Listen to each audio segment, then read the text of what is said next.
아멘. 형제 자매님들 반갑습니다. 자, 이번 시간에는 전도서 개관을 하도록 하겠습니다. 전도서가 몇 장으로 되어 있는지 혹시 아십니까? 전도서는 12장으로 되어 있습니다. 잠언은 몇 장으로 되어 있는지 아십니까? 지난주에 참석하셨으면 기억이 나실 텐데 31장으로 되어 있습니다. 아멘. 자, 뭐 그렇게 중요한 내용은 아니고요. 전도서는 누가 썼습니까? 예, 솔로몬이 썼죠. 솔로몬은 누구입니까? 다윗의 아들이고, 예, 이스라엘의 왕이 되었습니다. 그래서 솔로몬은 자신을 전도서에서 이렇게 소개를 합니다. 제가 한번 읽어보겠습니다. 다윗의 아들 예루살렘의 왕 전도자의 말이다. 솔로몬 잠깐 어떤 인물인지 한번 우리 살펴보죠. 그는 다윗이 그의 충성스러운 신하 우리아의 아내였던 바세바를 통해서 그렇게 떳떳하지 않는 출생을 가졌습니다. 그러나 그가 용서를 받고 하나님의 사심을 받은 다음에 바세바가 아들을 낳았는데 그 아이가 바로 솔로몬이었죠. 하나님께 사랑을 받는 자였습니다. 솔로몬이 했던 위대한 일은 성전을 건축했지 않습니까? 정말 이것은 솔로몬이 한 놀라운 일이었습니다. 물론 그의 아버지 다윗이 모든 식양을 보았고 모든 재료를 다 준비했습니다. 그러나 어쨌든 솔로몬이 하나님의 집을 건축을 했습니다. 그리고 성경에 보면 열왕기상에 보면 솔로몬은 잠언을 3,000편이나 썼다고 했습니다. 그리고 아까 아이작 와츠는 6,000편의 찬송을 지었다고 했는데 솔로몬은 1,005편을 노래를 지었습니다. 어쨌든 그는 저 레바논의 백향목부터 시작해서 담벼락에 있는 우슬초까지 식물에 대해서 또 동물에 대해서 담론을 했다고 하는데 그건 그냥 뭐 이렇게 이야기했다는 것이 아니고 거기에 대한 해박한 지식을 가지고 철저하게 연구하면서 하나하나 오늘날로 치면은 동물백과사전, 식물백과사전, 뭐 찬송가, 솔로몬이 굉장히 지혜로운 사람이었죠. 근데 불행하게도 이 솔로몬은 하나님이 그렇게 지혜를 주셨음에도 불구하고 무슨 잘못을 했느냐 하면은 이방 여인들을 사랑했습니다. 이집트의 그 공주들을 많은 아내로 삼았고 모압과 암몬과 뭐 시돈 해쪽 속의 여자들을 사랑해가지고 아내만 해도 1,000명이었죠. 700명이었죠. 후궁만 해도 1,000만 해도 300명, 1,000명을 거느렸습니다. 그래서 이게 큰 문제였습니다. 그래서 그 아내들이 솔로몬의 마음을 빼앗아서 이방 신들을 섬기게 했고 우상을 섬기게 했죠. 그래서 그들을 위한 산당을 짓고 우상 숭배함으로써 결국은 솔로몬 후대에 그의 아들 때에 왕국이 분열되게 되었습니다. 솔로몬은 큰 공과를 배웠잖아요. 그러면서 나중에 솔로몬이 하나님을 떠났다가 돌아와서 기록한 것이 뭐냐면 바로 전도서입니다. 이게 솔로몬의 말년에 쓴 것입니다. 그래서 전도서는 우리말로는 전도서지만 전도자라는 뜻입니다. 이게 히브리어로는 형제 자매님 받으신 그 개관을 보시면 코헬렛인데 회중연설가 혹은 격은 수집가라는 뜻입니다. 솔로몬이 전도자로서 회중들을 모아가지고 뭔가 하나님에 관한 말씀을 연설을 합니다. 그래서 이것이 이제 후대의 유대인들이 70인역에서는 에클레시아스티스라고 해서 회중 일원이라는 뜻을 가진 단어로 바뀌게 되었습니다. 어쨌든 제가 한번 이 전도서 1장 몇 구절을 한번 형제 자매님들에게 읽어드리겠습니다. 저자는 솔로몬이라고 했죠. 이게 주전 977년경에 타락 후에 기록되었다고 했습니다. 장소는 예루살렘이고 주제는 그 주제 있죠. 같이 한번 읽어볼까요? 로마 숫자 2번에 D번 부패한 세상에서 인간 생활이 허무요 바람 잡는 것임을 보여주는 솔로몬의 가르침이다. 예. 주제가 부패한 이 세상에서 인간 생활이 허무요 바람 잡는 것임을 보여주는 솔로몬의 가르침입니다. 그래서 1장 1절부터 몇 절 한번 제가 읽어드릴게요. 다윗의 아들 예루살렘의 왕 전도자의 말.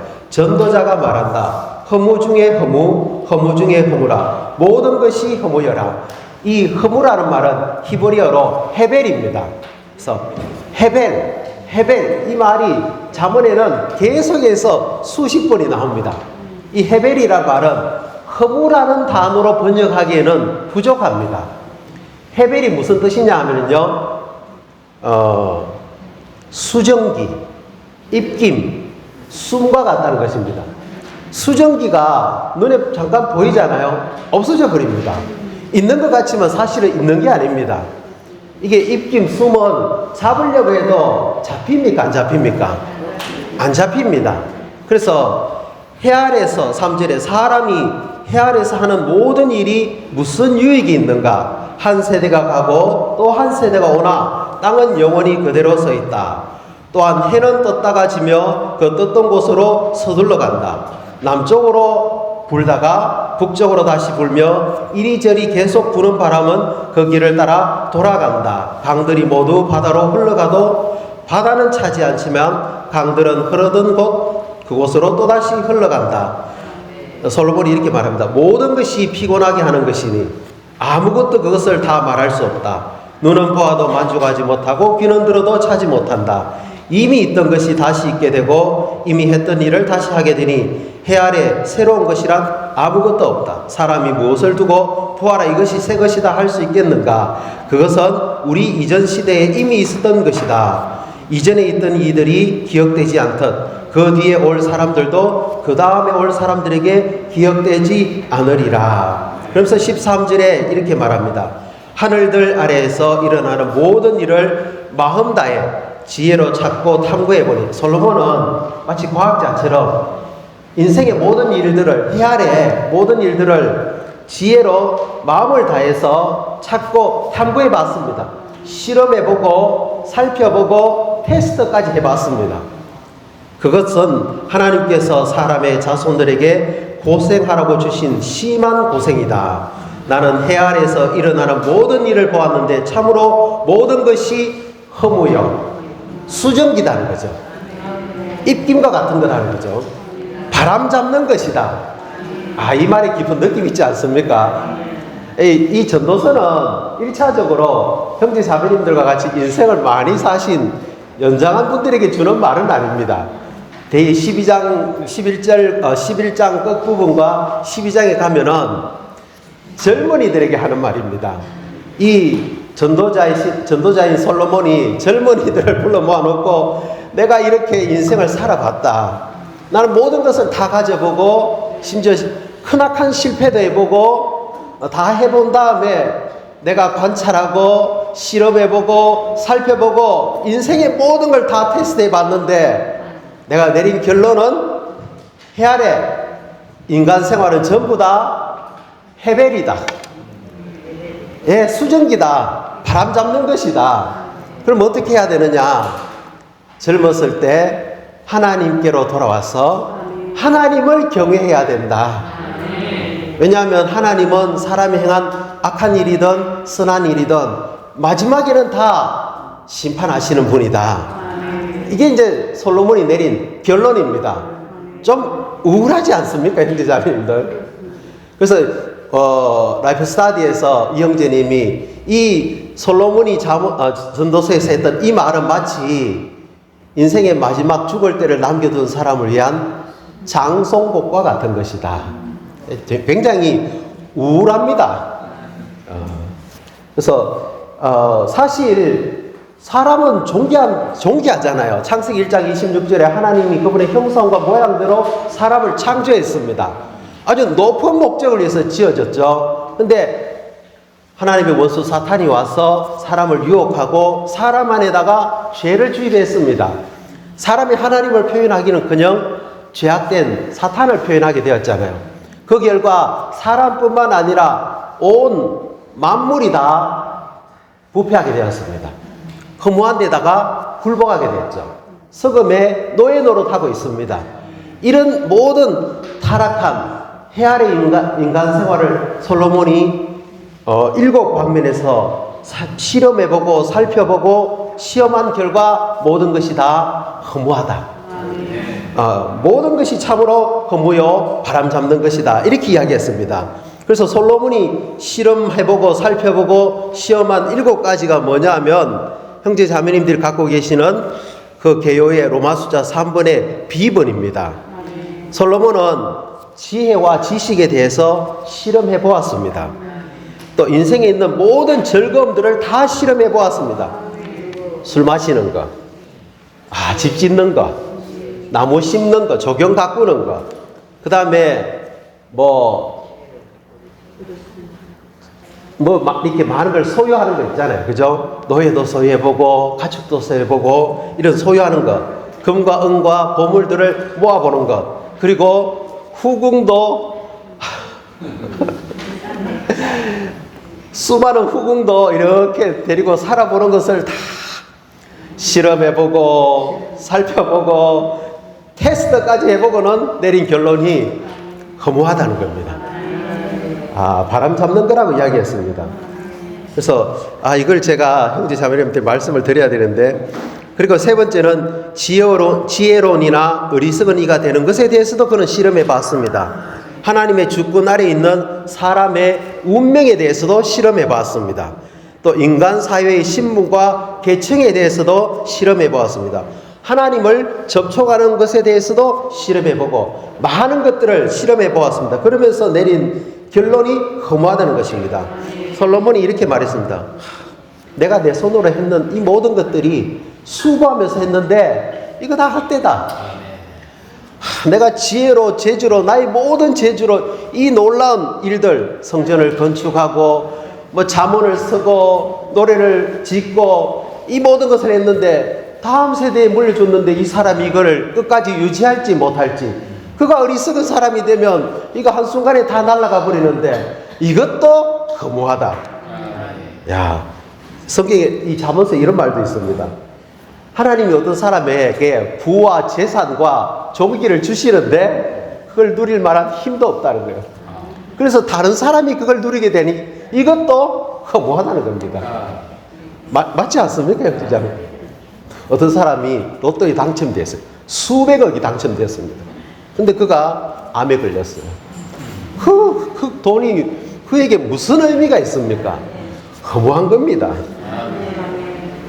억압을 당하지만 도와줄 사람이 없고, 또 억압하는 그런 사람이 있을 뿐만 아니라 억압하는 사람한테는 권세도 있다는 거예요. 이것도 허무하다는 것입니다. 자신의 의로움으로 멸망하는 의인이 있고, 의인이면 멸망하지 말아야 되잖아요. 근데 자신의 의로움으로 멸망하는 의인도 있습니다. 자신의 사악함으로 오래 사는 악인도 있습니다. 이것도 다 허무하다는 것입니다.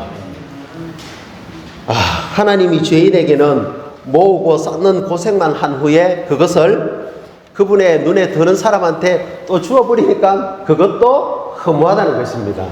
그래서 솔로몬은 이 모든 것들을 살펴본 다음에 실험해 본 다음에 시험한 다음에 내린 결론이 허무하다는 것이죠. 만약에 전도서가 이렇게만 끝나면 정말 허무하잖아요. 근데 형제 자매님들, 전도서에는 빛나는 구절이 있습니다. 그게 뭔지 혹시 아십니까? 우리 3장을 한번 보겠습니다. 이게 만일 솔로몬이 이렇게 모든 것을 실험해보고 살펴보고 시험을 통해서 깨달은 다음에 그가 후대 젊은이들에게 해주는 말이 있습니다. 3장 11절. 그분은 모든 것을 때에 따라 아름답게 만드셨고 또 사람들의 마음속에 영원을 두셨지만 사람이 하나님께서 하신 일을 시작부터 끝까지 다 알지는 못하게 하셨다. 이 중요한 말입니다. 해 아래 타락한 인류 안에 일어나는 모든 일들을 보니까 다 허무한 거죠. 그런데 솔로몬이 하나 깨달은 게 있습니다. 그럼에도 불구하고 하나님이 사람 안에 영원이라고 불리우는 어떤 걸 씹어놓았다는 겁니다. 사람은 굉장히 모순이지 않습니까? 이 땅에서 일어나는 모든 일을 볼 때 다 허무한데 사람의 마음 안에는 영원한 것, 역대로 하나님 외에는 그 어떤 것으로도 만족할 수 없는 목적의식을 가진 감각이 사람 안에 존재한다는 거예요. 여기에 길이 있습니다. 그래서 12절에 사람이, 그러면서 솔로몬이 이런 말을 합니다. 그러면 인간 사이에서 모든 것이 허무하냐? 그렇지는 않다는 거예요. 먹는 거, 마시는 거, 자기 손으로 수고하면서 얻은 즐거움은 이게 좋은 거다는 겁니다. 이게 하나님이 사람에게 주신 선물이고 하나님에게서 나온 거다는 거예요. 왜 그런 줄 아십니까? 그렇게 허무한 모든 것들 가운데서 하나님은 목적이 있으십니다. 그것은 저도 오늘 아침에 삶은 달걀 2개, 감자 1개 먹으면서 기뻤습니다. 내가 이거 먹으니까 또 사는구나. 요 사는 힘으로 주님을 누려야 되겠구나. 오늘 집회 가서 교통해야 되겠구나. 결혼하니까 자녀들이 태어났어요. 이 아이들이 나중에 커서 히틀러가 될지 바울과 같은 사람이 될지 아무도 모르잖아요. 소망이 있습니다. 기쁨이 있습니다. 요즘 뭐 드라마에 막 학교 폭력 이런 이야기 나오잖아요. 그가 뭐 많은 재산을 가지지 못하고 배우지 못해도 없는 집에 태어나도 이 아이는 부모와 함께 집에서 밥을 먹으면서 부모와 함께 이야기하는 즐거움을 학교 폭력을 통해서 끝내버린 거, 이건 너무나 악한 겁니다. 그렇잖아요. 모든 사람에게는 먹고 마시고 자기가 했는 것에 대해서 누릴 그런 기쁨을 가지고 있습니다. 하나님이 그걸 주셨습니다. 왜 그럴까요? 주님이 안 그러면은 맨날 우리에게 이런 일들이 재앙이고 막 어마어마한 재난이다면은 이건 정말 끔찍하겠죠. 그것은 그리스도가 그 사람들을 통해서 오시도록 인류를 보존해 주는 겁니다. 그리고 타락했지만은 그리스도를 믿음으로써 구원받게 하고 하나님의 자녀가 될 수 있도록 인류를 보존해 주시기 위해서 먹고 마시고 누릴 때 기쁨을 주는 겁니다. 그러나 우리는 거기에 빠져서는 안 되죠. 거기에 완전히 사로잡혀서는 안 됩니다. 그래서 전도서 3장 13절에 더구나 12절 사람이 사는 동안 기뻐하는 것과 선을 행하는 것보다 더 좋은 것이 없음을 나는 안다. 더구나 사람은 저마다 먹고 마시며 자기가 수고하는 모든 일에서 누림을 맛봐야 한다. 그것이 하나님의 선물이다. 14절 나는 하나님께서 하시는 일은 무엇이든 영원하다는 것을 안다. 아무것도 거기에 더하거나 거기에서 뺄 수 없다. 하나님께서 그렇게 하신 것은 모두가 그분을 경외하게 하시려는 것이다. 지금 있는 것은 이미 있던 것이고 앞으로 있을 것도 이미 있던 것이니 하나님은 지나간 것을 찾으신다. 이렇게 함으로써 하나님은 사람이 하나님을 깨러 돌아와서 하나님을 경외할 뿐만 아니라 그분의 아들 그리스도를 받아들여서 거듭나서 하나님의 자녀가 되고 몸을 건축하도록 하시기 위해서 이러한 것들을 안배해 주셨습니다. 사랑하는 형제 자매님들, 결론을 내릴게요. 전도서 3장 11절에 그분은 모든 것을 따라 때를 따라 아름답게 만드셨고 또 사람의 마음속에 영원을 주셨습니다. 비록 사람은 유한한 존재이지만 우리 안에 영원한 것을 감지할 수 있는 감각이 있습니다. 그래서 사람은요, 이 세 가지가 만족되지 않으면 만족이 안 됩니다. 이 세 가지가 이루어지지 않으면 사람 안에는 영원한 것을 영원이 있기 때문에 사람은 반드시 첫 번째 영원에 속한 이상을 보아야 됩니다. 형제 자매님들 지금 만족하고 계십니까? 우리가 보는 영원의 이상은 아까 형제님 교통하신 새 예루살렘입니다. 새 예루살렘은 사람이 보아야 될 최고의 이상입니다. 그것은 과정을 거쳐 완결되신 삼일 하나님과 구속받고 거듭나고 변화되고 영광스럽게 된 새 부부로 된 사람과의 우주적인 합병체입니다. 이게 우리가 보아야 될 이상입니다. 두 번째는 뭘까요? 아멘. 두 번째는 이러한 이상을 보았다면 우리는 영혼에 속하는 생활을 살아야 됩니다. 영혼에 속한 생활이 뭐겠습니까? 도대체 내가 산 삶이 영혼까지 남을 것. 솔로몬은 자기가 이 모든 것을 다 만들어보고 지어보고 누려봤는데 다 헛되고 바람잡는 것이라고 했는데, 우리가 영혼이 남는 생활은 뭐겠습니까? 그리스도를 누려서 그리스도를 표현하는 것만이 영혼에 남습니다. 그렇잖아요. 이것만이 영혼에 이르는 생활입니다. 세 번째, 사람은 영혼에 속한 일을 해야 됩니다. 영혼에 속한 일이 뭔지 제가 말씀드릴게요. 복음을 전파하고, 새로운 믿는 이들을 목양하고, 성도들을 온전케 하고, 신원함으로써 교회를 건축하는 이 일이 영혼에 속하는 일입니다. 결국 전부 다 새 예루살렘입니다. 신성한 계시의 고봉에 이르러야 되고, 하나님 사람의 생활을 살아야 되고, 하나님을 따라 목양할 때 우리는 전도서의 이 장송곡 같은 이 허무에서 구출되어서 우리는 해안에 있지 않고요. 어디에 있습니까? 하늘 위에 있습니다. 바울이 말했잖아요. 여러분은 땅의 것을 생각하지 마십시오. 생각하면 생각할수록 주가는 떨어지면 죽음을 느낍니다. 아닙니다. 우리는 하늘에 속한 사람들로서 하늘에 속한 것들을 사모하고 해 위에 있는 것들을 할 필요가 있습니다. 사랑하는 형제 자매님들, 전도서에서 지혜로운 왕 솔로몬이 말했습니다. 모든 것은 헛되다. 그 다음에 그가 했는 말이 아가입니다. 그리스도만이 우리의 유일한 만족이다.